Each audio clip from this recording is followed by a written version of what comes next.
दोस्तों नमस्कार, colonel Ajay CO Ajay astro money group first global astro finance digital channel से आपसे मुखातिब होता हूं। आज 26 अक्टूबर सन 2023।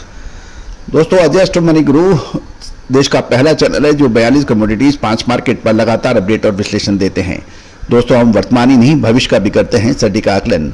आपको याद होगा हमने जुलाई महीने में दक्षिण पश्चिम मानसून के बारे में एक अग्रिम अनुमान देते हुए कहा था कि दक्षिण पश्चिम मानसून देश के अंदर कम बरसात ला सकता है, असमान बारिश का वितरण हो सकता है, साथ साथ मानसून डिले हो सकता है। वैसे ही कुछ देखने को मिला। जुलाई के अंदर औसत से अधिक बरसात, अगस्त महीना लगभग पूरा सूखा और सितंबर महीने के अंदर बरसात आखिरी तक रही और अक्टूबर महीने में भी बरसात जारी रही। तो दोस्तों इस असमान वितरण और डिले मानसून का असर फसलों पर पड़ा। आंध्र प्रदेश की खबर निकल के आ रही है कि आंध्र प्रदेश राज्य में अक्टूबर में बारिश में 89% की कमी दर्ज की गई और साथ साथ धान व दालों की पैदावार घटने के समाचार मिल रहे हैं। जानिए पूरी रिपोर्ट विस्तार से।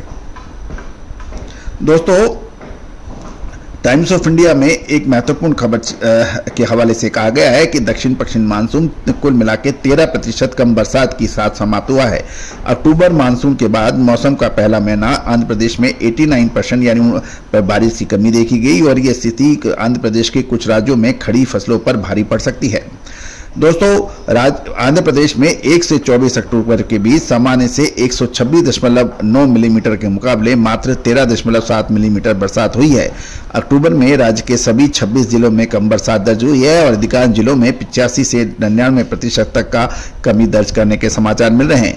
अक्टूबर में केवल कृष्णा, पलनाडु और मान्यम जिलों में छुटपुट बरसात हुई। फिर भी ये 60, 67 और 70% कम बरसात की कमी है, यानी कृष्णा में 60%, पलनाडु के अंदर 67% और मान्यम में 70% बारिश की कमी दर्ज है। कृषि और बागवानी विशेषज्ञों का मानना है कि कम बारिश के कारण फसलों में भारी कमी हो सकती है और उसका सीधा असर मिट्टी में नमी पर पड़ता है और इसका असर खड़ी फसलों और आने वाले रबी सीजन पर भी पड़ने की संभावना बन गई है। आंध्र प्रदेश में साल 2023 में 1 जून से 30 सितंबर के बीच 454.6 मिलीमीटर बरसात की गई और आधिकारिक तौर पे इसे दक्षिण पश्चिम मानसून की अवधि भी मानी जा सकती है, जो सामान्य से 521 मिलीमीटर से कम है, यानी लगभग 13% कम बताई जा रही है।